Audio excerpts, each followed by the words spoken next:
Good afternoon, people. It's wonderful to see you all here this beautiful fall day. My name's Hal Roth, and I direct the Contemplative Studies program here at Brown. We're a concentration, we're an initiative. For those of you who are undergraduates, please look us up online. It's possible in our classes to really learn different contemplative practice traditions and investigate them, not in a decultured or deracinated way, but in a fully cultured way. So we study contemplative traditions in their cultures of origin, from historical and philosophical, in their philosophical and historical and spiritual contexts. But we also teach you how to do contemplative practices, but from a kind of critical distance perspective, where you can try out different practices in the classroom and empirically kind of test, this technique works, this technique doesn't work. And we're always doing that with a respect to the cultures and traditions out of which the practices have emerged. So we study these contemplative traditions from scientific, humanistic, and artistic perspectives. And we've developed new pedagogical techniques to teach contemplative practices in a classroom setting without expecting or forcing students to believe in anything that they can't test out directly, empirically themselves. So we teach you what the practices are. We teach you the context, I call them cognitive frameworks in which the practices are embedded. And then, you see what works, see what doesn't work. You can learn so much about the practices and the traditions by actually doing them. Interesting. I was picking up voices from where? I don't know. So anyway, actually, I'd like to begin with a moment of silence right now for the victims of the violence in the Middle East and the victims of violence all over the world. Disagreement is human nature, but violence violates our basic tenets as human beings. So please, just a moment of silence.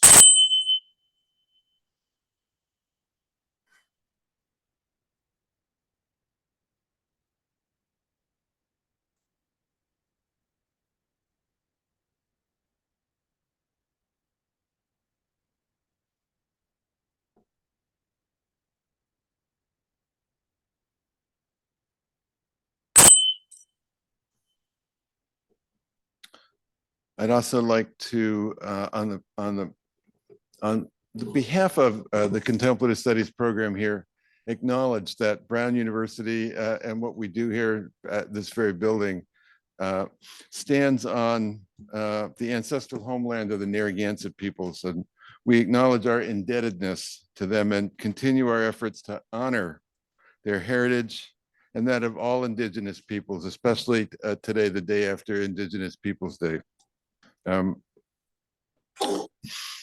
So I also want to thank the students in the DUG, the Department Undergraduate Group for Contemplative Studies, who have done a really wonderful job in letting people know about our lecture, our talk this afternoon, and just in organizing it and informing other students about why they do contemplative studies themselves, and how they've benefited from being part of the program. One of the wonderful things about contemplative studies is that we really have a sense of community. We're a relatively small group of teachers and students, and we do what we can to reinforce the sense of community, which is very important, especially at this point in time. So I'm very pleased to, well, let me also say that we have a number of other events coming up, and please look for notices about them on our website.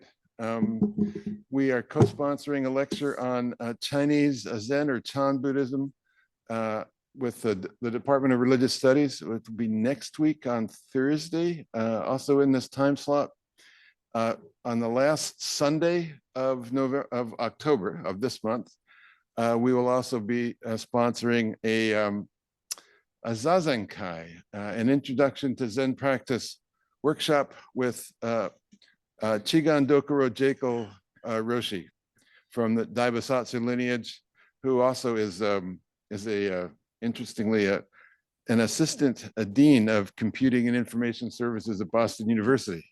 So he's got two hats. He's got a lot to do.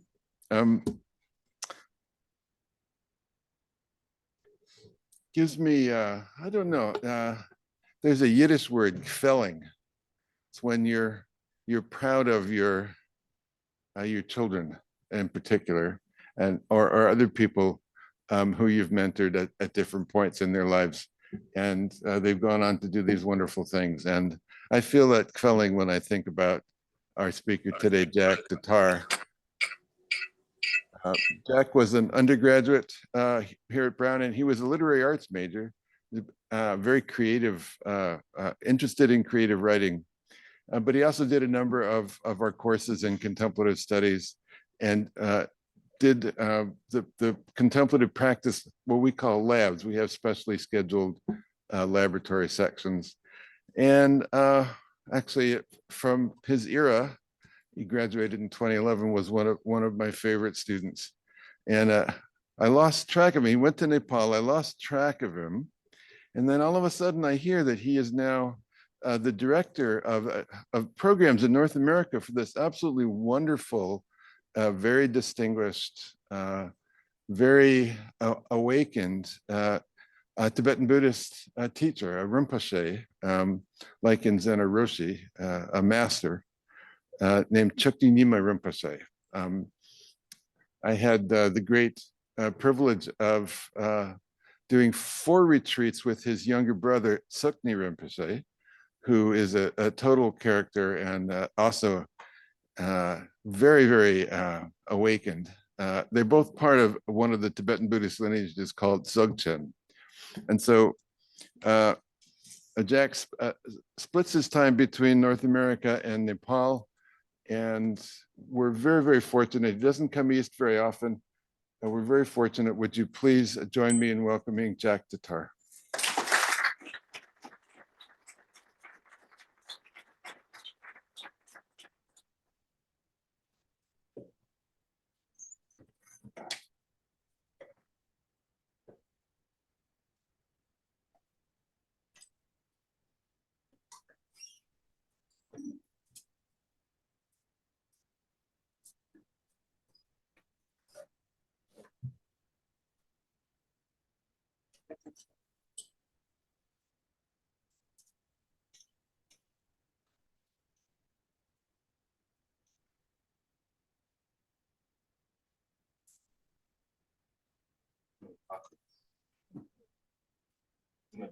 Too much conceptuality.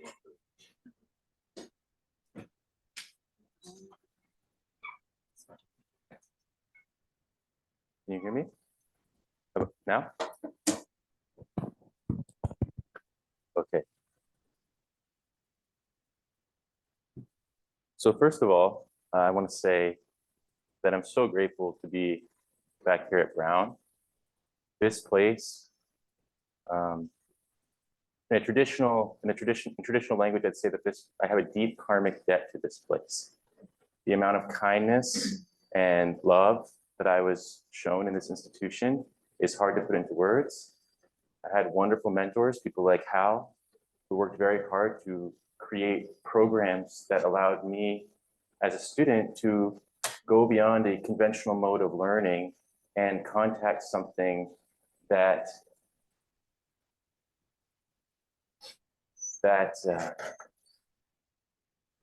always abided deep within my bones.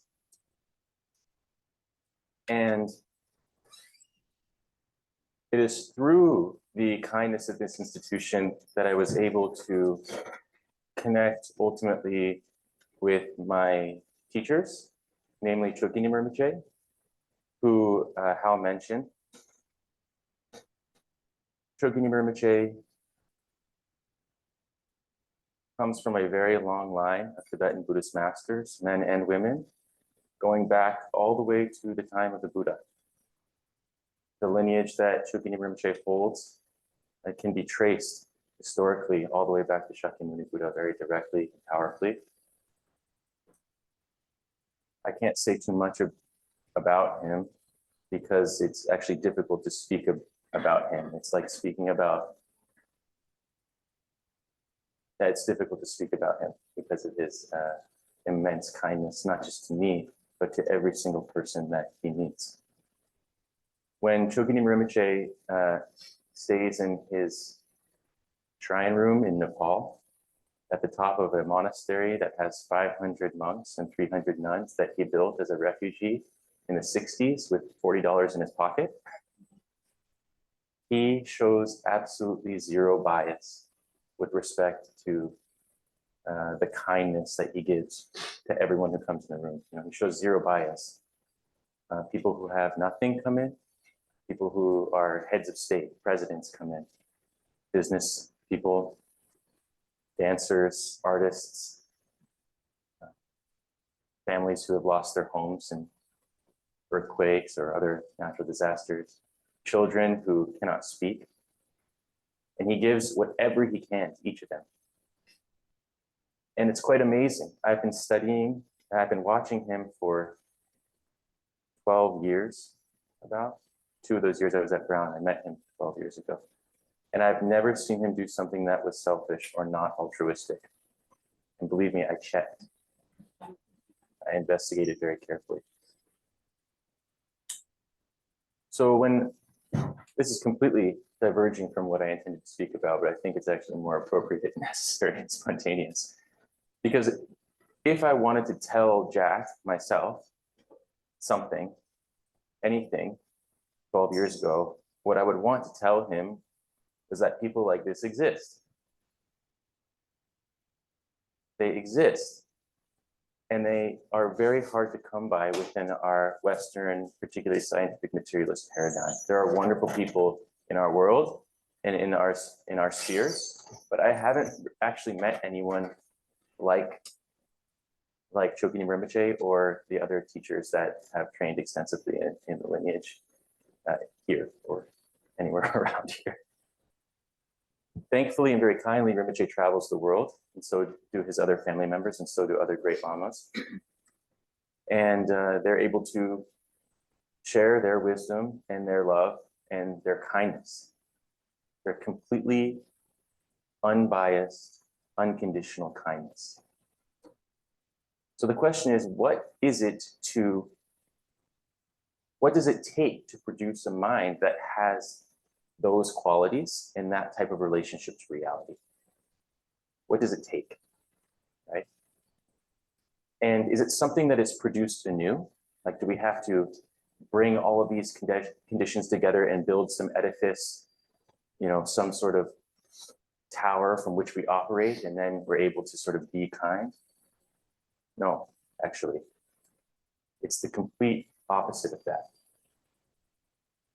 From the Buddhist perspective, to say Buddhist perspective, you can say it, it's a little bit monolithic to say it. We can say from the Mahayana perspective or the Vajrayana perspective, we have three primary schools of Buddhism, right? We have the Theravada, or sometimes it's called the Shravakayana, the vehicle of the listeners, the Mahayana, and then we have the Vajrayana. The Mahayana is the greater vehicle. You can say, and we say greater because greater, it's often mistaken, the term is mistaken or misinterpreted. Greater means extremely great in terms of its profundity and its objective. The Mahayana aims to understand what is called twofold emptiness, not just the emptiness of the perceiving mind, not just the emptiness of the self, but also the emptiness of all phenomena. But we'll return to this. Emptiness doesn't mean voidness. It doesn't mean absence. It means actually understanding what phenomena are. Okay, so we'll come back to this.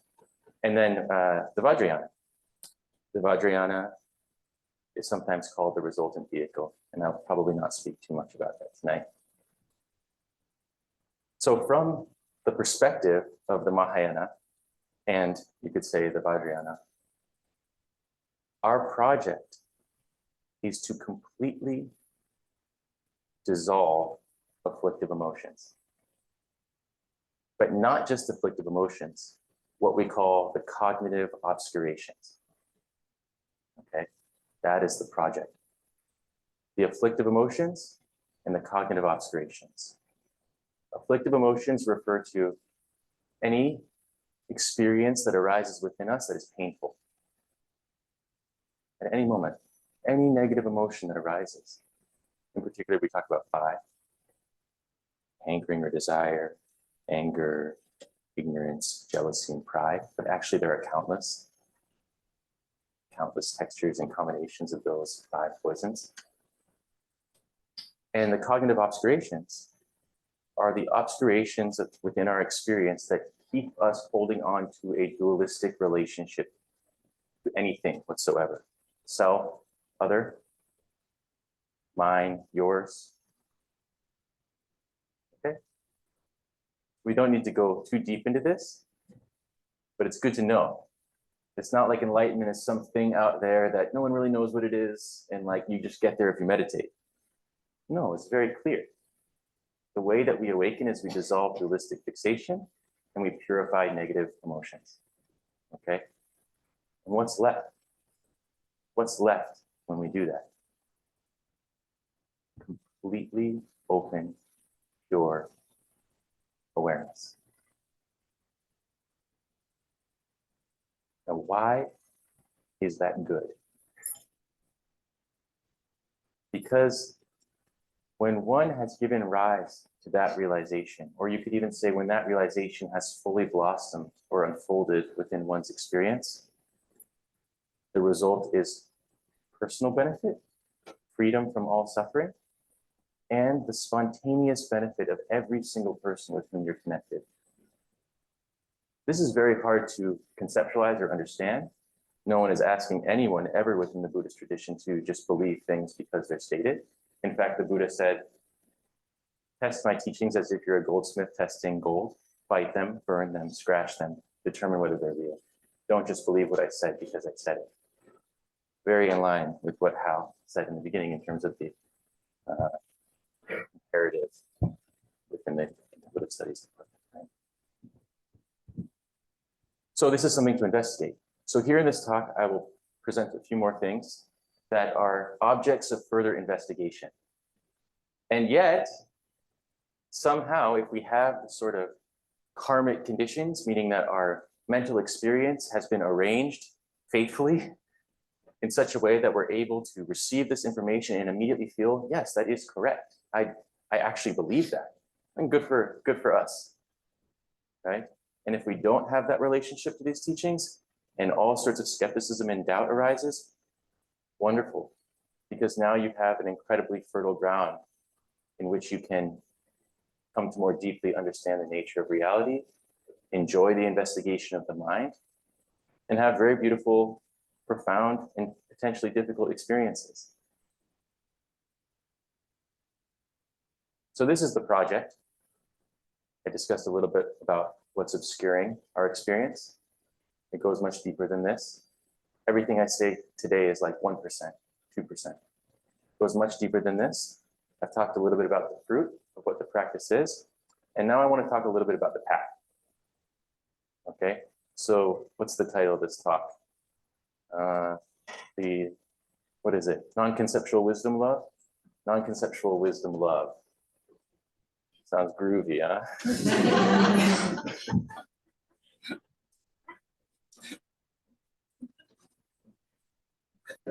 Non-conceptual wisdom love, the scholar practitioner, right?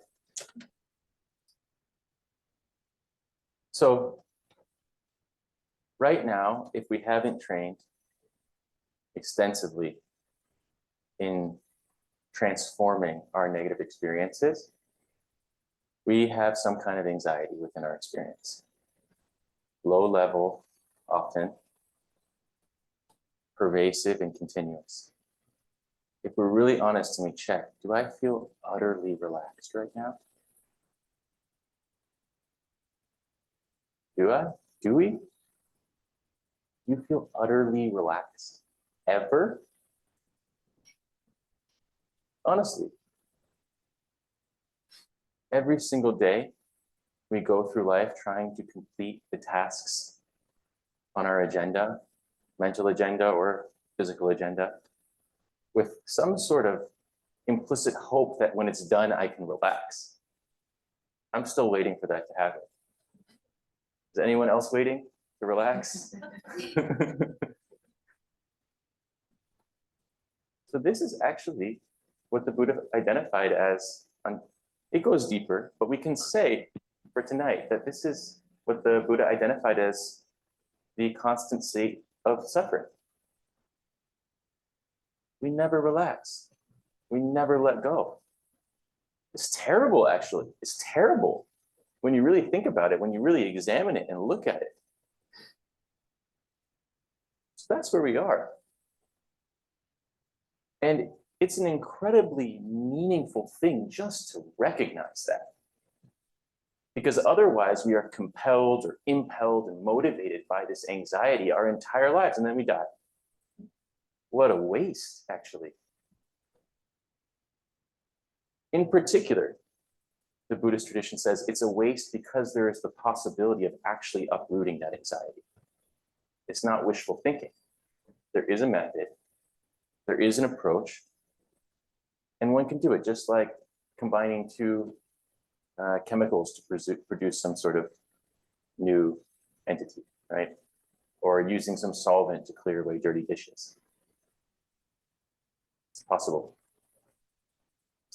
So the job of the scholar practitioner within the Tibetan Buddhist tradition, and indeed all Buddhist traditions, is not just to accumulate knowledge, not just to become an expert in the field or to understand phenomena for the sake of understanding phenomena, or not to understand phenomena and then apply that knowledge to some sort of outer material gain, but to understand the way the mind works, what phenomena are, what all of this is actually. It's even said in the tradition, all that one can come to know, to understand the nature of that, how all of this operates, in order to liberate oneself from the experience of all pervasive anxiety that sometimes blossoms into full-blown horror.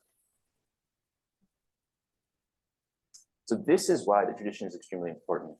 This is why, for me, I'll speak personally, it's worthy of deep reverence. Because if this isn't worthy of reverence for me, what is actually a profound technology that can liberate myself and others from the experience of suffering, right? It's also incredibly empowering. There are systems in the world that are rigidly in place, social systems that cause tremendous suffering for various groups of people.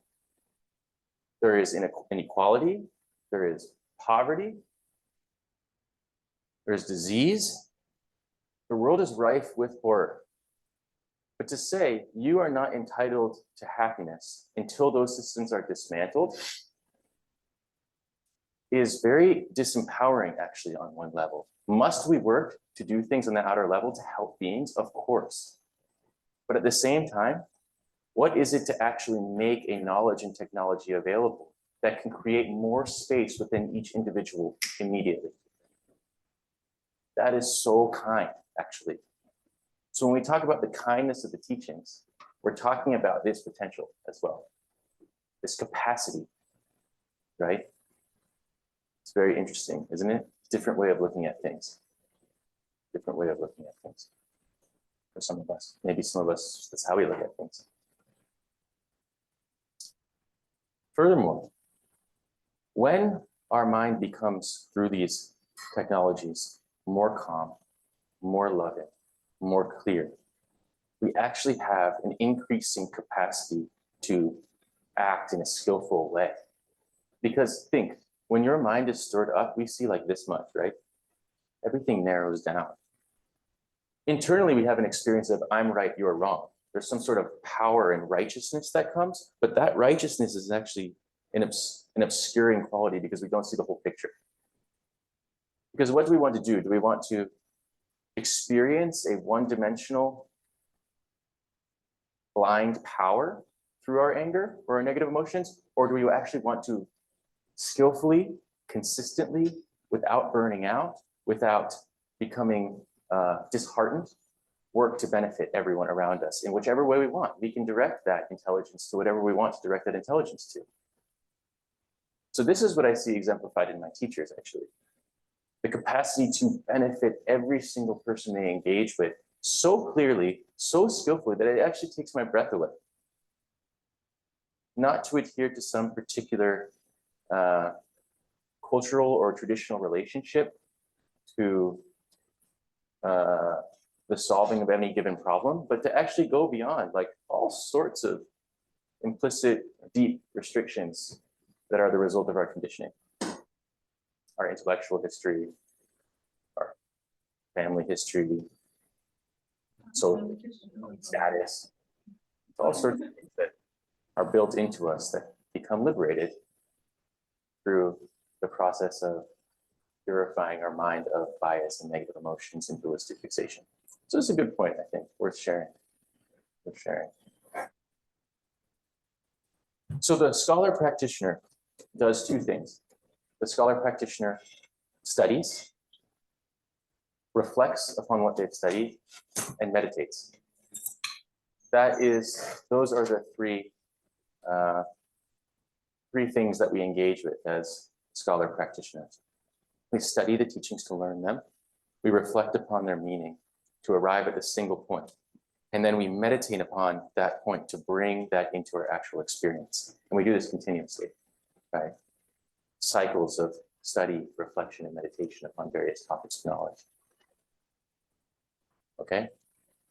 There is the path of the Pandita, the path of the scholar, who does this for 30 or 40 years unbroken in a monastery.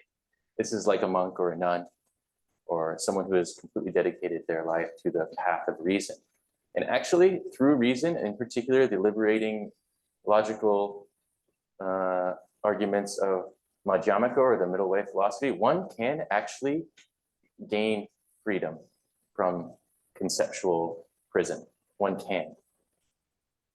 One goes beyond what we call the four extremes. The extreme of eternalism, or believing that things are solid and real and substantial, eternal. The extreme of nihilism, or the feeling that nothing matters whatsoever. You can even call it non-existence. Or the extreme of both and neither. Those are the four extremes. One can go beyond those four extremes. Not to arrive at a new conceptual understanding of things, but to let go of fixation altogether. Then this special type of intelligence emerges. Alternatively, one can engage in the path of the Kusulu, or the simple meditator. The Kusulu goes to a highly realized teacher and gets a fifth instruction, and takes that instruction home and practices continuously. Then that practitioner's experience begins to change. And then they go and visit the teacher again. And the teacher says, yes, yes, no, no. Adjusts, sends you back with another instruction. Then you go and practice again. The path of the simple meditator. But there's an incredibly important condition to walk the path of Kusulu. You need an authentic, highly realized teacher. It's no joke. This person's messing with your mind. Yeah, they better be incredibly altruistic, compassionate, intelligent, and have only your interest in mind. There are people like that, like I mentioned. They're rare. So it's said that we need to investigate a teacher thoroughly before we commit to receiving their teachings. That said, once we commit to receiving teachings from them, we have to practice what they teach. And because wisdom is sometimes, genuine, authentic wisdom is sometimes beyond the bounds of our understanding or limited ethical frameworks, they can do strange things, which is why that path is not available to everyone. You know, they might say, go walk to Florida barefoot. So probably not a right away. If they're a very skillful teacher, they'll know what it is to where the student is, and they'll give the student instructions that are totally in line with their capacity and where they are at that point. But the point is, if we don't know that that type of relationship is available to us, it's very sad. We're missing something precious. This is one of the most precious things available to us as humans. In the West, oftentimes when we hear the word guru, we immediately think false guru. I was talking about this with my partner, Catherine. She's a translator of Tibetan. She's Chokyi Rinpoche's translator. And we were listening to a podcast and someone used the term guru in a normal sentence, but the intention was pejorative. And we thought, oh, wow, right. Like in the West, when people hear the term guru, there's mistrust there. And for good reason, because there are a lot of false gurus. But for us, it's very sad because she has spent 20 years. My partner is 11 years older than me. She has spent 20 years with Chokyi Rinpoche, and she's never seen him do something selfish. And she checked. So we need to know that that is available to us as a possibility. And if so, and if we want to engage with that naturally, we can go for it. It's amazing. So 2 paths, the path of the Pandita, or the scholar, the path of the Kusulu, or the simple meditator. However, what we can do is we can build a framework for understanding through the path, through studying and reflection, and then we can still receive instructions to practice meditation authentically. So what might a teacher say? What might a Kusulu teacher say? Or what might a teacher say when giving you instructions for practice? They might say, contemplate the preciousness of your human life. There are countless beings. Even just in the grass right out there in the quad, how many beings? Countless. And yet here we are with these precious bodies, the capacity to examine our experience, analyze, look at our minds, have profound relationship, profound language. Many of us have the freedom to actually practice. You have some leisure. There are many beings, there are many humans who don't have the leisure to practice, working day and night continuously. It's very sad. But if we have this leisure, leisure to watch Netflix in the evening, it's okay, Netflix is nice. But if we have this leisure, it means we also have the time to really get to know who is looking out of our eyes, right? Otherwise, we go through our entire lives never really knowing who's looking out of our eyes. We have some sense, oh, I'm looking. But who is I? Where does the I exist? Is it in the body? Well, if I chop off my leg, am I still I? At what point do I chop something that I gets chopped? Does it exist as some sort of intangible, bright sphere in the center of my heart? I can't find that. I've checked. Right? So we have to wonder, what is the I? Who is looking? What is this experience? So the teacher might say, you have a precious human life. Really feel the depth of that. One way it's taught is that it is as unlikely as a turtle that surfaces only every 100 years to stick its head through a cattle yoke, floating on the surface of an ocean. It's as unlikely as that we have entered into this experience, that this has arrived here in this way for us. And yet, the next thing the teacher might say is, it's impermanent. Everything changes continuously. We talk about outer impermanence, the changing of the seasons, the leaves decaying on the trees, the sun rising and setting each day. Okay. We talk about inner impermanence. You get old, disease comes, can't move as well. Right? Everyone we know will die. Our family will die, our mothers, our fathers, our brothers and sisters, our friends. Every single person that we know will die, and we don't know when. This is very sad and very difficult. We don't even like to hear it. We don't like to think about it. But that is coming for all of us, and for some it comes like this. My friend at Brown, what turned me on to the Dharma, we were freshmen, we went downtown. He walked home, he got hit by a car my freshman year, died. Right there at Brown, boom, done. Kind, charismatic, intelligent, skillful, loving human, done. We don't know. We don't know why. We don't know how, right? And those of us who are older, we have lots of people who have passed in our lives, right? So precious human life is very important and it doesn't last. The third thing that a kuslu might contemplate is that cause and effect is unfailing, which is to say that every single thing we do has some result. There's not some disjunct between any phenomenal appearance and its cause, right? Like there's always stuff happening as a result of cause and effect. That's the nature of things on the relative level. We might really contemplate that. And what does that mean for us? It means that if we give rise to the mental states that produce a positive result, we actually gain a certain degree of mastery over our experience. In other words, if we give rise to the qualities of love, openness, skill, intelligence, a certain type of courage, especially altruism, then we become like this force that is manipulating the phenomena around us in a way that is conducive to happiness for ourselves and others. So even if we don't attain extremely high realization in this lifetime, if we simply transform our minds so that our habits are loving, kind, skillful, thoughtful, patient, actually generous, disciplined, patient, diligent. And on top of that, we enhance that all with meditation. We're suddenly generating all this goodness. We're creating a field of goodness within our experience that other people can feel. They want to talk to you. They want your help.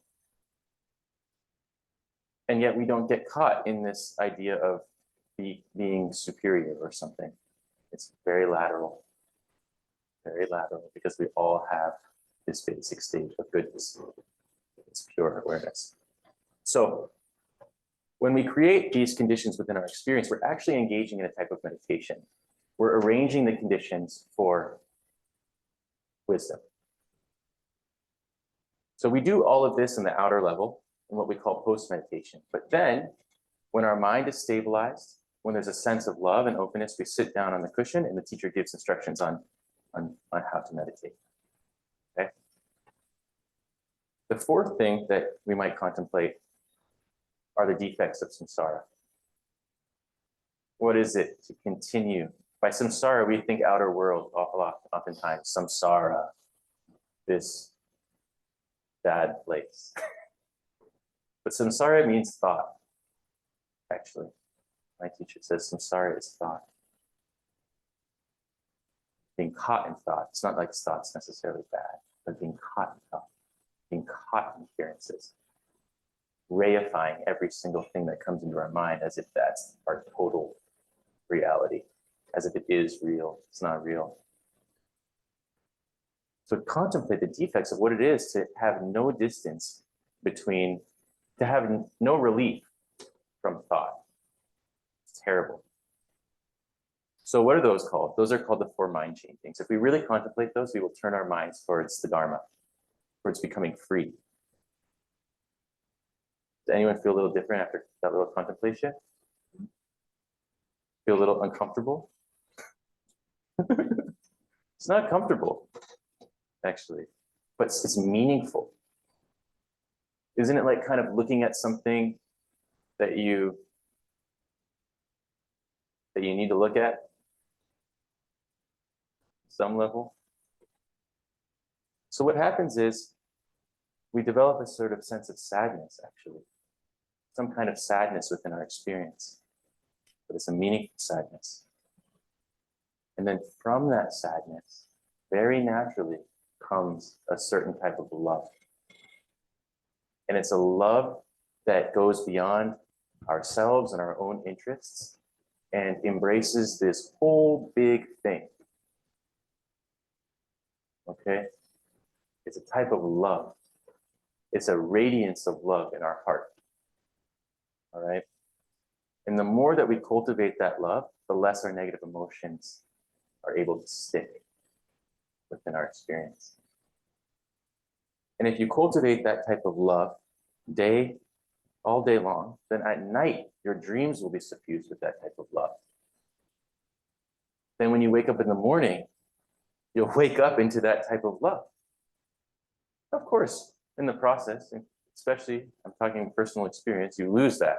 The negative emotions come, but then we can return. We can return and we can stabilize that more and more. And then when that love is fully blossoming within our experience, love and compassion, okay? In the tradition, love is defined as wanting the benefit of others, compassion, wanting others to be happy, and compassion is defined as not wanting others to suffer. And there are methods for cultivating this love, okay? It's not just like, I love, and then it happens, you know? We have to cultivate and practice meditation methods, and we can learn those from an authentic teacher. So when that love becomes really expansive, it becomes a condition for the experience and eventually recognition and stabilization of this non-conceptual wisdom that I was referencing before. The negative emotions decrease. Ego fixation decreases as love increases. Actually, as love increases, bliss increases, joy increases, skillful action increases naturally. And then we can move into the authentic meditation of non-conceptual wisdom. And that is something that if you really want to understand, you need an authentic Lama, an authentic teacher. I'm not going to talk about this because I'm not qualified. Have I been receiving these teachings for many years? Yes. Am I qualified to talk about them? No. This is something I want to share. Just because you receive a teaching doesn't mean you're qualified to teach it. I received this teaching on that 12 years ago. Changed my life. Okay. One of my teachers is a Buddhist master. He wasn't allowed to talk about how to experience non-conceptual wisdom until he was 42 years old, and he was trained since he was 6 by the greatest Buddhist masters of the 20th century. You have to know this. You have to respect this. Why? Because it helps us, it protects us, and it protects others. We don't want to give people a snapshot of something false, because they will calibrate towards that in terms of their practice and end up going who knows where. You can harm someone. Words, especially in the context of the Buddha Dharma, are very, very powerful. Extremely powerful. We have to be careful to protect ourselves and others. Different paradigm, right? Different paradigm. So the Kuslu meditator then comes to train in that. When someone has genuinely stabilized that fully and completely, such that the state of meditation and the post-meditation state collapses, so there's no distinction between meditation and post-meditation, then one seizes the stronghold of what we call the Dharmakaya, and one becomes a perfect Buddha. It's possible. So there is a way of doing that causally, like I said, slowly purifying your obscurations and afflictions until you arrive, so to speak, so until the crystal glass is utterly clean, and then actually not even there at all. And then there's the way of doing that through the resultant vehicle, which are the special methods of the Vajrayana tradition. I'm also not going to talk about that too much, but what I can say, I think, is that through the special teachings of a master who holds an authentic lineage, then that nature and that experience can be pointed out directly and then stabilized. So one can train very swiftly in that vehicle practice.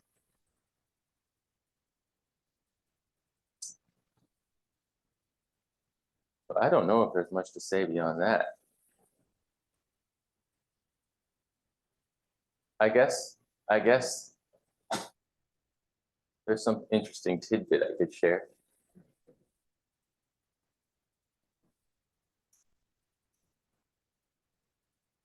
We heard this term, jhana. Jhana. There's actually two terms that sound really similar in Sanskrit. One of them refers to non-conceptual wisdom, this oceanic non-conceptual wisdom that I referenced. You know that term is cognate with the term gnosis. Gnosis, sometimes describe like utterly profound experience within a Western, particularly Christian mystical context. And do you know this term? Have you heard this term vidya? Sanskrit awareness, vidya, vidya. And there's this term dara, which means holder. Vidya dara, one who holds awareness. Right? This term vidya dara, one who holds awareness, vidya dara, is cognate with the term wizard. So if you want to be a wizard, you need to hold awareness. And what does a wizard do? A wizard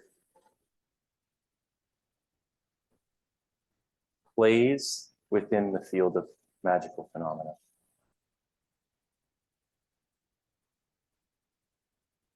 But what is the motivation, the spontaneous, self-existing motivation of a genuine wizard? Indescribable compassion.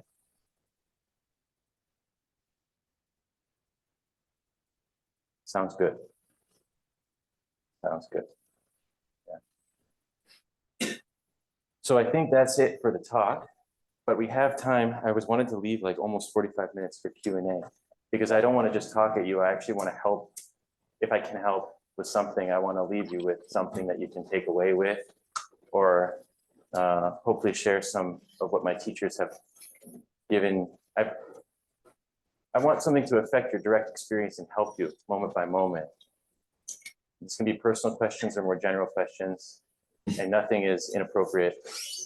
So please feel free to share. And if you need to leave, no problem. Get the microphone there and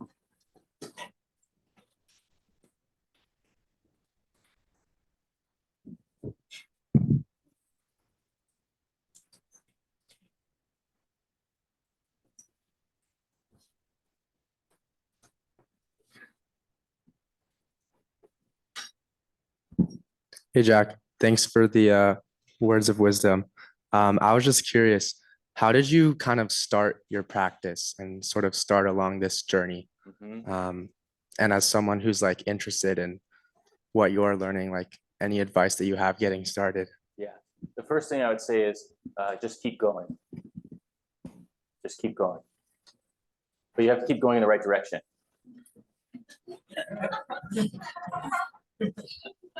Yeah. So you have to understand where you're going. Right? It's very important. A lot of times we just want to meditate. But actually the tradition says if you meditate without knowing how to meditate or where you're going, it's like a blind person walking around on a lonely mountain. Right? Now there are traditions that, anyway. Actually, I got into this after my friend passed here at Brown, Avi Schaefer. And I started taking classes with Professor Roth. And then I couldn't get enough. Going deeper and deeper, deeper. Checking out various traditions. I practiced within the Theravada tradition a little bit, receiving some of the profound Theravada tradition from Roth's classes. And then also I went to the Antioch program in Bodh Gaya, which is the Carleton College program. It's actually amazing. You go to India, you live in a monastery in Bodh Gaya, which is at the site of the Buddha's awakening, and you study the Theravada, the Zen tradition, and the Vajrayana with authentic masters. 3 weeks in each tradition. And there are monks everywhere. It's actually quite difficult. It's easier now. There's toilets. There are toilets in your room. And the beds actually have like a little bit thicker mattress.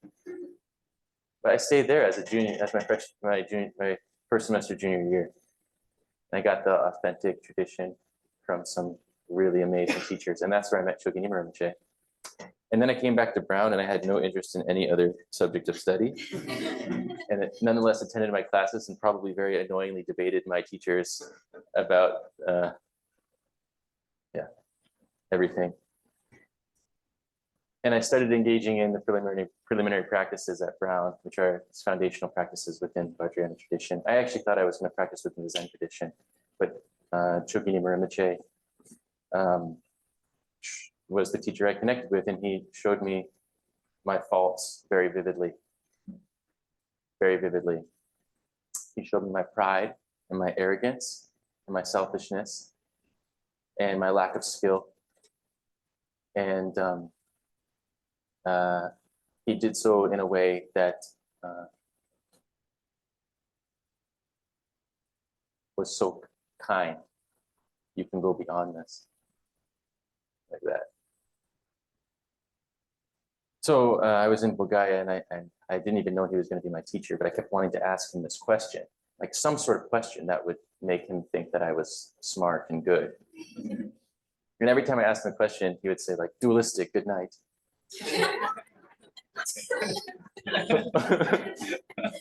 Or we'll study more later. Study more later.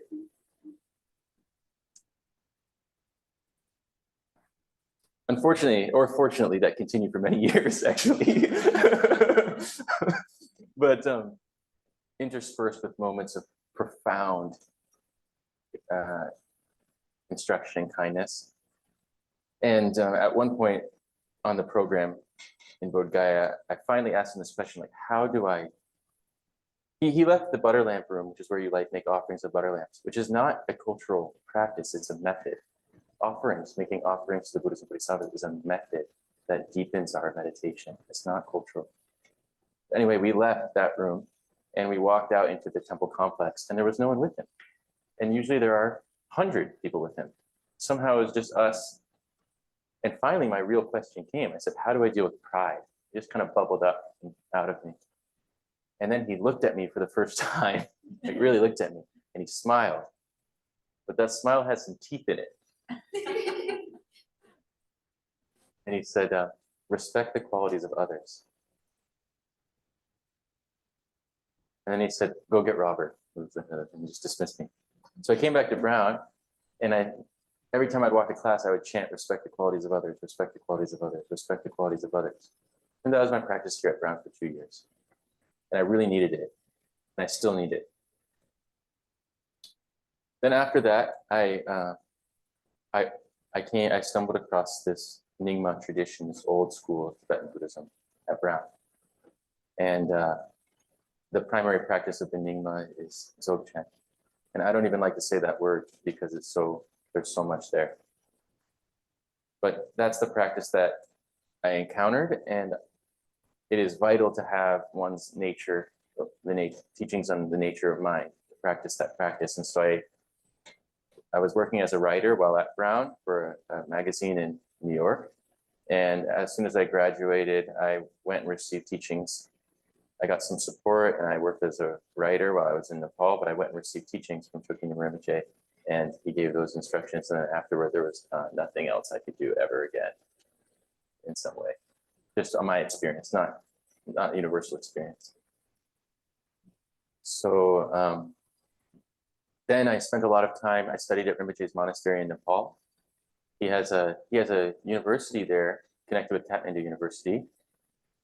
Actually, it's like Contemplative Studies 2.0, like not in terms of that it's superior, but it's like the next sort of iteration of you go into the monastery and you're in a class with many international students, but you're learning from extremely advanced monks, studying texts, traditional Buddhist texts. So I did that for 2 years. Then there were Western academic teachers also teaching in the university. So you receive Western academic instruction and also instruction directly from the monks in translation while studying Tibetan and studying these classical treaties, exactly what the monks study in their Shedra, which is a 12-year monastic study program that is more rigorous than what most of us can imagine doing scholastically, honestly. It's no joke. It's not like we're the top. They're the top in terms of their effort and in terms of their understanding of reality. It's really, in terms of the understanding of the subject, you know, His Holiness the Dalai Lama says, like, in the West, we're extremely advanced at understanding objects, objective phenomena, and how the relative reality of how these objects function. So this is the gift of our scientific understanding and investigation. But when it comes to understanding the subject of the perceiving mind, he says we're kindergartners. It's true, actually. It's true. I didn't know that that was true. I just thought I like knew a lot of stuff. No way. So I stayed there for a couple of years, and then I started doing longer personal retreats at Gombe, California, in between my studies. And then at one point, I just had this feeling I should not study anymore and continue to do retreat and practice.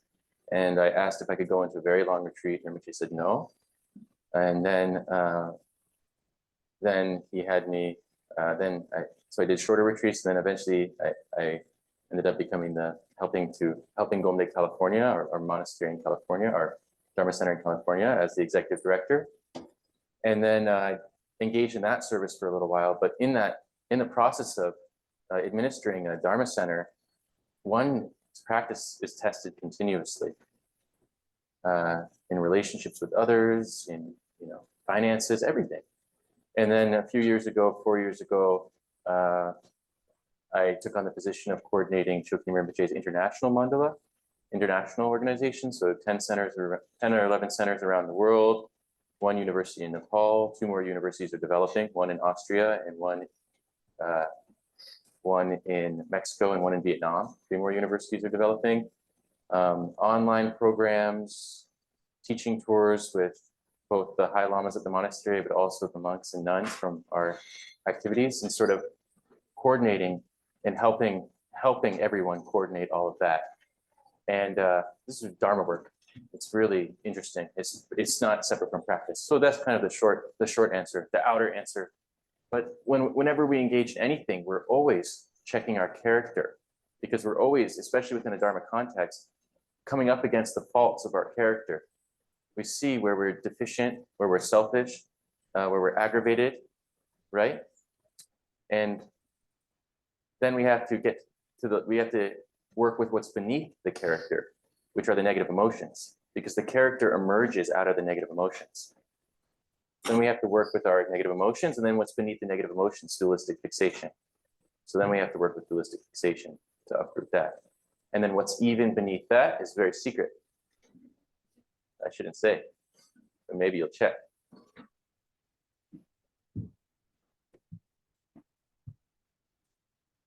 So, any other questions? We still have some time. Hi, thank you so much. This has been really great. I guess the question I have kind of relates to how you're talking about there's no blind faith in Buddhism. Sorry? There's no blind faith, like how you're vetting out your teachers. I'm just wondering, or I'm curious about how exactly like the truth claims in Buddhism are disseminated or validated, since it has been like, it's a tradition based off of so many hundreds of years. Yeah, just kind of how all of that works and how we know what is true to be true within Buddhism. Yeah, we have to check. I mean, that's the point. Like, there are truth claims. There are truth claims, but then it's our job as practitioners to investigate whether those truth claims are true, right? And so the tradition encourages that type of investigation and analysis. And at the same time, so for example, we talk about, in short, like the 2 truths, the relative truth and the ultimate truth. The relative truth has to do with the way that phenomena function, basically correctly understanding how reality works. And when we investigate phenomena, we come to understand more and more clearly that phenomena do not exist from their own side, which is to say that any object within our experience, we can analyze and say, okay, we call this a bottle, but what is it actually? It's an aggregate of glass and paper and plastic. And those aggregates actually are comprised of more aggregates. And we can continue to do the investigation of the bottle to the point that we actually don't see how anything can come together ever. And that's how all phenomena are. We cannot actually find one substantial entity that could be the basis upon which everything else builds. And so we come to relate to phenomena as the play of appearances, ultimately. And that actually is approaching the understanding of emptiness. Phenomena appear because they are empty, and they are empty because they appear. That is a famous quote within our tradition. They appear because they're empty. Because if they weren't empty of essence, nothing could come together. Think. And because they appear, they're empty. Appear because they're empty because they appear. So when we really penetrate the meaning of interdependence, when we unflinchingly look at what phenomena are, what we come to see is that there's actually nothing there, and yet things appear. So this is how interdependence is the appearing side of the understanding of emptiness, the appearance side. So through meditation, we can actually directly come to have that experience. But then through analysis, we can deepen our conceptual understanding to the point that it becomes experience and actually strengthens our meditation back and forth. And when our mind becomes more powerful through meditation, our analysis becomes laser-like. It's like forcing a bunch of water down through a tube, you know? If the tube is this big, the water's gonna flow more slowly. But like if we refine our meditation, we can actually really look into phenomena. And that's why shamatha or calm abiding practice is very important. Yeah, helpful? Yeah. Yeah. No? Oh yeah, sorry. After. Yeah, thanks a lot. See if I can get this question out. I think it might be two parts. You spoke about your teacher being like I think you said not a selfish or an unkind act. And I'm wondering about like how you understand that, what that means in a certain sense. Like, do you mean that he doesn't he has control over, or the thought form doesn't arise like that? So a question about that. And then the second part, which kind of feels linked, is this idea around, I mean, some of the teachers I most respect sort of struggle with negative emotion, and they sort of, you know, they talk about that. And then there's people who, to my understanding, would be awakened or enlightened, but maybe amoral. Oh, this is not correct. It's not awakened. So yeah, so I'm curious because what I heard you to say was you would disagree with that comment, or any moral framework is a really good question. It's an extremely good question. A lot of times I think we're drawn to people who struggle with their negative emotions because it feels relatable. We can say, oh, I have that experience. And so that's something that is inspiring because I see them working skillfully with their negative emotions. And that's fine, like something worthy of respect. But ultimately, it's really good to train with someone who has gone beyond that struggle, because then not only does that person understand what it is to work with negative emotions, they've actually accomplished the fruit of the practice. It's deeply inspiring and actually like paradigm shifting. In terms of the question of amorality,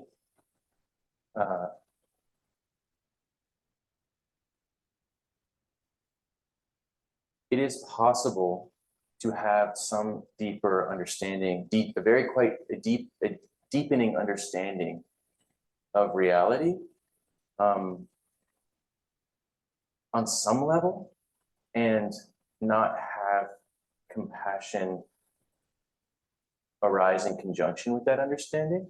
But actually, if you're really correctly understanding and really correctly practicing, a deepening of wisdom is synonymous with a deepening of compassion. Yeah, I wouldn't say that someone who doesn't have a compassionate, I mean, maybe this is not directly addressing your question. Yeah, I think I'm not getting Maybe something. a classic like contempt, like, Yeah. or a classic example, maybe, Yeah. like I think of Pema Chodron and the way she speaks of Chungyang Rinpoche, right?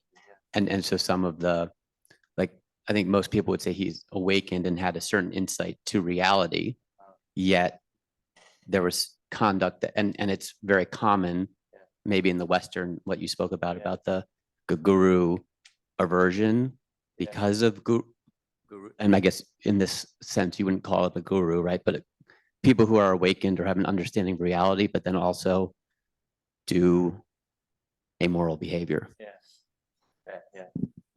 For someone like Chogyam Trungpa Rinpoche, I can't comment actually, because I wasn't within the sphere of his cert. I wasn't with Chogyam Trungpa Rinpoche, and I know many people who were profoundly benefited by Chogyam Trungpa Rinpoche, and I haven't spoken to anyone who wasn't. And so I'd have to hear what they have to say to actually like have an informed response. What I can say is that the teachers that I have spent time with and who I identify, you know, from my limited experience, but whom I identify or see have awakened qualities, I've never seen them do something immoral.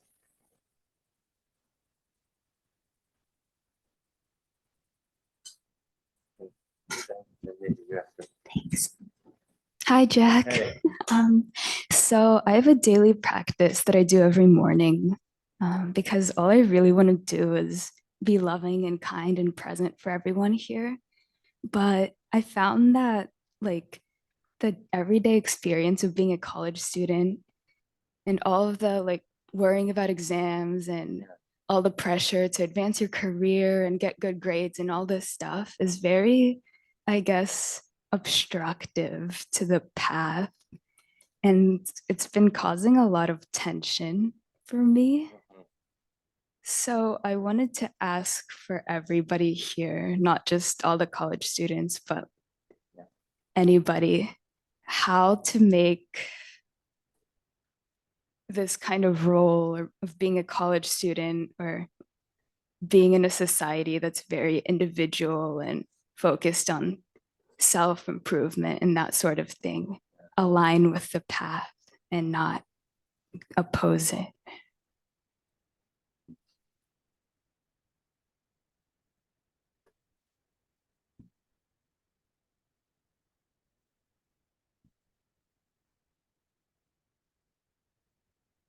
Actually, that everything that we perceive to be an obstacle can be, in one hand, an obstacle, or on the other hand, a blessing. Because it depends upon our perception of those events. If those events reveal to us the reactivity of our own minds, then they become teachers to show us what needs to be uprooted. And so it's not easy, and we do need to create time, if we can, in the morning in particular, to meditate. We need to create that time. Because if we create that time in the morning to meditate, then we can touch back to, you know, that experience when we're encountering the so-called obstacles or blessings. But the real point of practice is that it happens all the time. It's not just something that happens on your cushion. And actually, we cannot hold on to a particular objective and say, this is where I need to arrive at, and then judge our moment by moment experience against this thought form. What we need to do is moment by moment, meet every object of resistance with an altruistic intent and a mind that has as much wisdom as we've been able to uncover. And if we do that moment by moment throughout our lives without holding to some particular objective, then what happens is all of that phenomena that comes into our experience becomes fodder for our own realization. And that's what it is to practice moment by moment in everyday life. But if you don't practice in the morning, best in the morning and the evening, actually best 4 times a day. or 6. But if you can't do that, at least the morning. Okay, and maybe the evening too before bed. If we can do that, then we have the stability from which we can, actually embrace those phenomena correctly. Also, we don't need to judge much ourselves, whether I'm kind or not kind, whether I have a realization or don't have realization, whether we don't have to judge too much. We have to know what's happening within our mind. But actually, there's a type of dignity that we can develop. And that Rinpoche talked about this, Patrick Rinpoche, right? There's a type of dignity that we can develop, which is knowing that my nature is utterly pure. Now, if we don't actually see that and don't understand why that's the case, then it's some kind of object of faith, right? But actually, we kind of get a sense that our nature is pure. Because when we sit and don't want to do anything at all, like if we sit very naturally, calmly, without getting too stirred up or having too much to accomplish, we become kind of decent. A little decent. Decent. So if that shows us actually that the state of ease is connected with some kind of decency, right? Which is sort of like the smoke of the fire. And the fire itself is this pure wisdom, this pure awareness. And so awareness, love, you can say. So if we have that, if we sort of know that our nature is utterly pure, and we actually cultivate that understanding and confidence, then whatever arises within our experience and that causes us to react in a way that we don't, in which we feel like we failed or something, it's not a big deal. We're okay, it's okay. It's like peanuts, it's like, whatever, okay, I messed up. Not like, I messed up, it's so bad. Go home, think about it at night, won't go to sleep. Wake up in the morning, be sick to my stomach. No, it's just like, okay. That's why confession practice is really important in Buddhism. Confession is not because like someone's going to punish you if you don't confess. Confession is because we punish ourselves every single moment until we confess. And the way that we confess is like this. Visualize, if you're Buddhist, you visualize the Buddha. And we say, I made a mistake. Whatever the mistake is, then done, clean, finished. We really acknowledge it and we vow not to do it again. We really feel resentment, we really visualize, we really acknowledge, and then we really vow not to do it again. That last part's important. Then, done, over, clean. Clean. Yeah? Until next time, and do it again. But maybe every time you get like 0.2% better. Right? That's not that. I mean, 0.2% is a lot, 5 years, you're like better. So there's some points. Yeah. Anything else? I think we still have time. Are people tired? Should we go for another 15 minutes? We have that time. Okay. I'm interested in, I started not following, but attending Choki Nyingma Rinpoche's visits to the United States as well as Europe and Kathmandu longer, 25, 30 years ago. And the gratitude I feel for the teachings and from Lama Tenzin with Green Tara and Norbu Rinpoche and Trangu Rinpoche.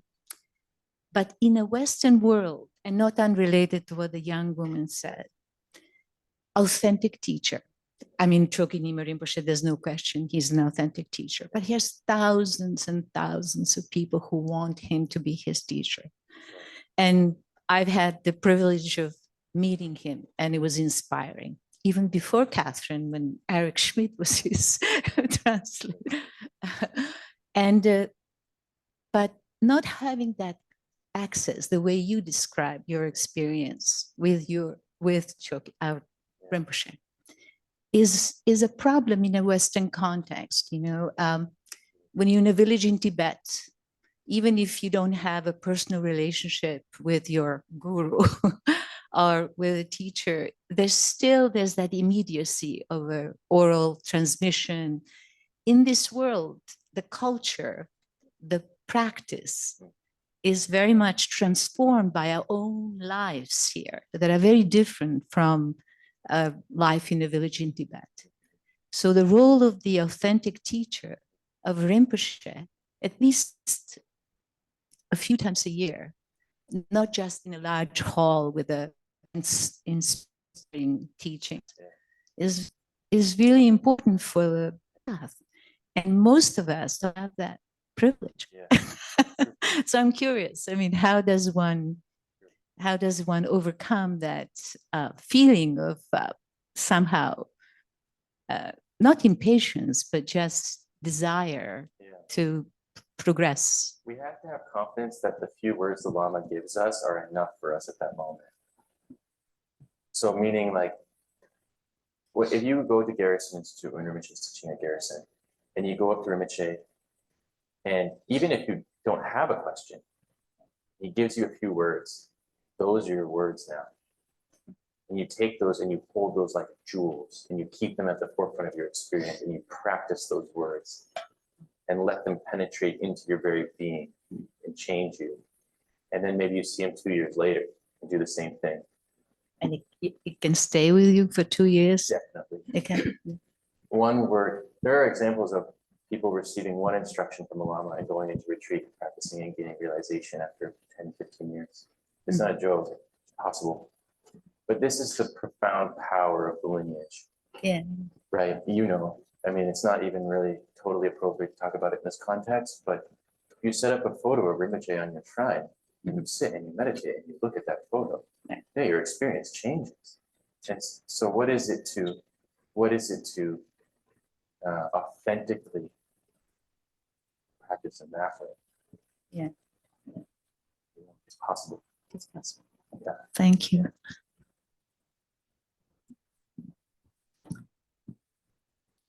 To your point here, I had one interaction with His Holiness the Dalai Lama. Yeah. I was on a photo assignment at Salve. But Yeah, it started my whole entire practice. But he shook my hand and I had an experience of pure love. yeah, It's what's been motivating me for 17 years. right. So to that point. But yeah, so one of my greatest spiritual teachers has been my third child. So I searched for, 2 years after shaking the Dalai Lama's hand for teachers, monks, gurus in Newport, Rhode Island. They weren't to be had particularly. Was very blessed to find one of the Dalai Lama's peers who was teaching in Middletown, Connecticut, Kensho Rinpoche. So got some teachings from him, but just really started reading as much of the authentic texts as I could. The Lam Rim, anything by the Dalai Lama, what have you. So that was sort of my teaching. But to the point even of the college student, like when my son came along, he was a traumatized child that I met in a group home. We ended up adopting him. He came in and just challenged everything I'd been practicing for 2 years. My question is kind of a full circle. He taught me many ways to look at my things I wanted to control, my pride, all the things. So it really taught me how to really practice more than anything else, just brought it all up. So he's 23 now. He just graduated college, very, very bright young man. Yeah, doing well. Deals with depression.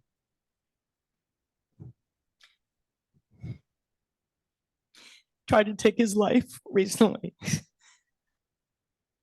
So there's this, as much as I feel like I understand emotions and the comings and goings of them and the passing, the impermanence, when those things happen, there's such a deep sadness that I'm really struggling with.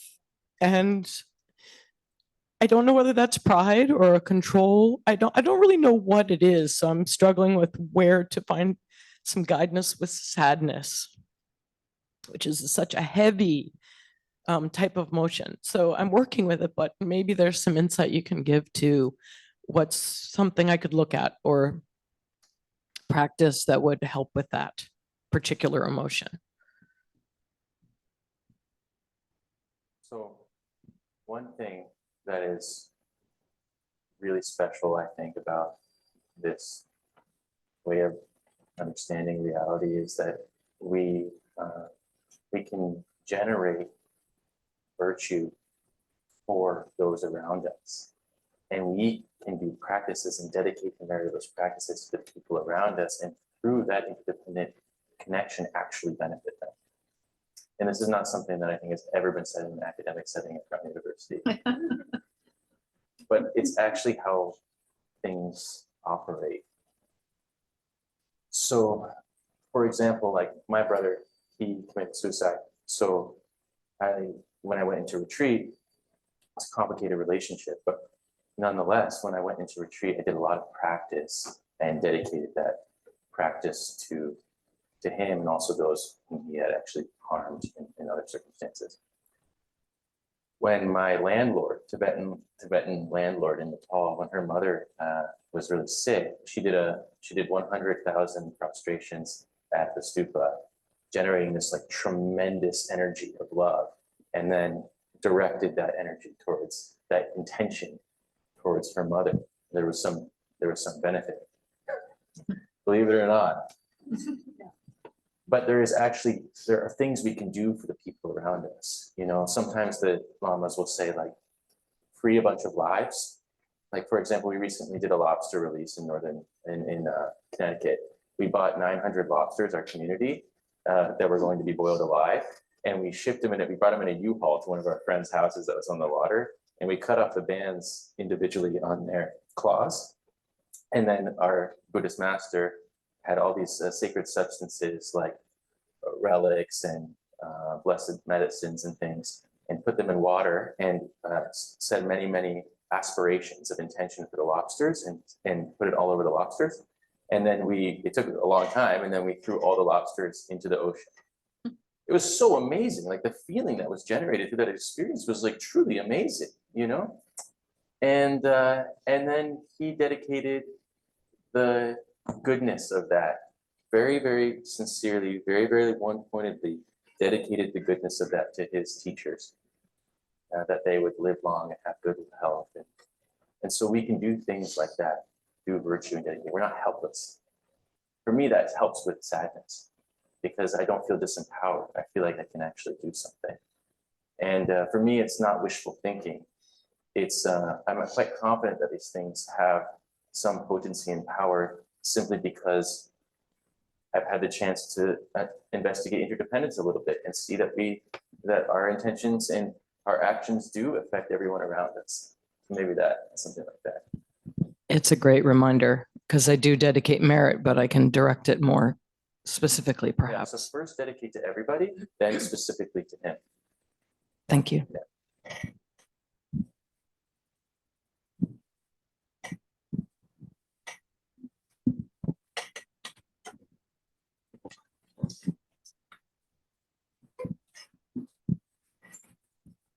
Thank you for your talk and your wisdom. One thing I was wondering was kind of around negative emotions. Yeah, for a long time, I've dealt with kind of pain and depression and whatnot. But it was only until recently, I think I did a little opposite, same coin, different side. But there's a feeling of peace with it where I experience pain. I don't avoid it, but I feel it and I let it go. Was your ultimate goal or the main goal of this practice, is it to manage, like better process it, or is it to avoid or not avoid, to eliminate negative emotions? We have to understand what we mean by processing and eliminating. Right. Right? So, Yeah. Yeah. Okay. So processing, I determine more as like you feel it, Mhm. and then you move on. Like, it's like You Yeah. pour a glass of water and then you pour the glass of water out. Elimination, I think maybe it's the connotation Yeah. is more, you don't feel it at all. No, you won't be able to not feel it at all. Right. Or you'll close something down that is not helpful Okay. from a traditional standpoint. So it'll flow right through you in a way without you experiencing it. There are two things. One, like, actually, I went to therapy in college, and it really helped me in terms of processing some of my negative emotions, some things that were coming up for me, especially during my freshman and sophomore year. Yeah. Like, for example, when I would sit to meditate, it was actually like all sorts of things would come up, trauma and fear and all sorts of stuff. It overwhelmed me. I actually I got out of bed at like 11 p.m. and like ran from grad center to my girlfriend's house on, I think, on Power Street or something, in like a full-blown panic attack because I didn't want to be alone. There's a lot coming up, and processing some of that in a therapeutic setting was really helpful, and actually created a basis upon which I could then investigate my mind through this more wisdom way. So I think we do both. We need to get support. Actually, all of us are traumatized by reality. It's not like some of us aren't. That's what samsara is. It's a wheel of, it's a slaughter wheel. And so there's nothing shameful or wrong about acknowledging that, at least within my own experience. It's actually it's wise to say that, to see that. And so sometimes some of us need other tools. Like I needed therapy to be able to process some things. And so, but the danger is there is some little thing to be aware of. We don't want to create more narratives. We want to process and let go, like you're saying. And there's a quality of mind that's sticky, meaning we hold on to things. We can't let go of them. They surface again. But through a correct meditation practice, we can get rid of that stickiness. So then something will surface and then it will just dissolve.